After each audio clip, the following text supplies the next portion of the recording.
So our next topic is the inheritance of nationalist movement. मतलब अपनी nationalist movement से हमने क्या क्या चीज़ें सीखी, मतलब what lessons did we learn, या कौन सी वैल्यूज़ जो हमें चाहिए ही। ओके, सो देखो, there was a background consensus on certain principles which were first during the struggle for freedom.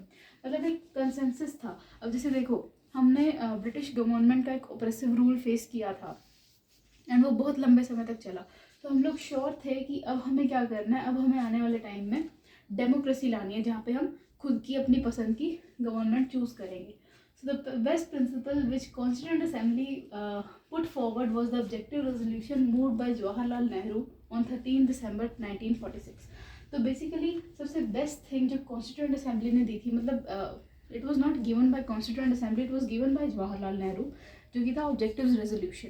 अब इस ऑब्जेक्टिव रेजोल्यूशन के अंडर जवाहरलाल नेहरू ने कहा था कि हम कुछ सर्टेन वैल्यूज़ हैं वो अपने कॉन्स्टिट्यूशन में हम डालेंगे ताकि हमारी कंट्री को या हमारे जो लोग हैं उनको ये वैल्यूज़ मिले ही मिले। उसी के साथ साथ it provided the framework with in which the constitution making must proceed. तो एक क्या उसको एक वे चूज़ करना है कि constitution making step by step हो। ठीक है, तो बेसिकली उन्होंने सब कुछ बता दिया कि लोगों की क्या इच्छाएं हो सकती हैं अपनी कंट्री के कॉन्स्टिट्यूशन से। उसमें उन्होंने यही सब लिखा। Now based on this constitution gave institutional expression of fundamental commitments. ये फंडामेंटल कमिटमेंट्स एंड ये सब हमारे पास है भी हैं। जैसे इक्वालिटी हो गई, इक्वालिटी हमारे फंडामेंटल राइट्स के चार्टर में है। लिबर्टी है, डेमोक्रेसी, इंडिया तो सबसे बड़ी एक डेमोक्रेसी है।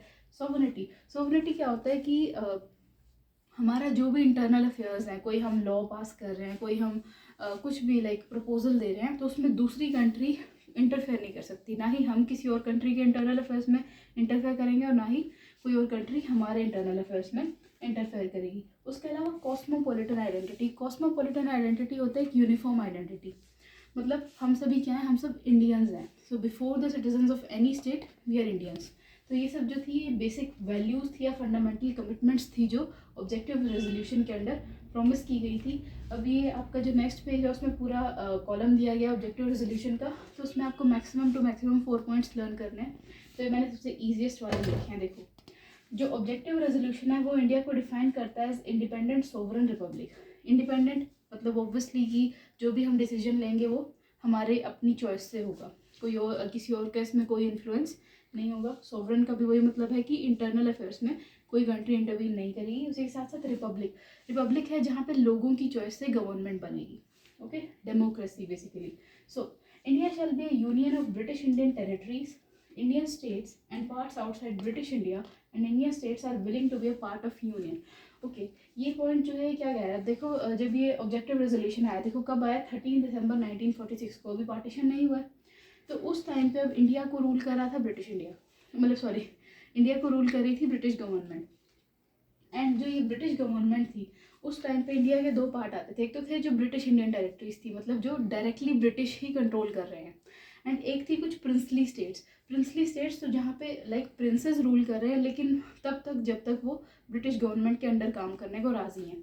ठीक है, तो बेसिकली जितने भी लोग हैं, जैसे कोई स्टेट है इंडिपेंडेंट या कोई प्रिंसली स्टेट है, मतलब इंडिपेंडेंट स्टेट में कोई प्रिंसली स्टेट है या फिर कोई और ब्रिटिश कंट्रोल टेरिटरी है, तो ये सब जो है इंडियन यूनियन का पार्ट बनना चाहते हैं, कि ये सब मिलके एक इंडिया बनाना चाहते हैं। ठीक है, then all powers and authority of sovereign and independent India and its constitution shall flow from people. Obviously, in a democracy हमें पता है people are supreme because government is by the people, for the people and of the people. तो अब जितनी भी powers कोई भी government कोई भी रूलर एंजॉय कर रहा है, तो वो लोगों की तरफ से गई ऑब्वियसली, क्योंकि लोगों के बिहाफ पे वो रूल करने गया, लोगों ने उसको इलेक्ट करके भेजा। Then last is the minorities, backward classes, tribal areas and depressed classes shall be provided with adequate safeguards की। जैसे अब कॉन्स्टिट्यूशन ने जो है रिजर्वेशन भी रिकमेंड किया है, तो इन चीज़ों के थ्रू कि जो भी माइनॉरिटीज़ हैं या जिनको कोई भी ऑपरेशन के लाइक जो बहुत ज़्यादा वल्नरेबल हैं, उनको प्रोटेक्ट करने के लिए एडिक्वेट सेफगार्ड दिए जाने चाहिए। तो ये बस ये 4 प्रिंसिपल सबसे सिंपल है अगर आपको ऑब्जेक्टिव रेजोल्यूशन के लिए लर्न करना है। ठीक है, तो any 4 points you can learn.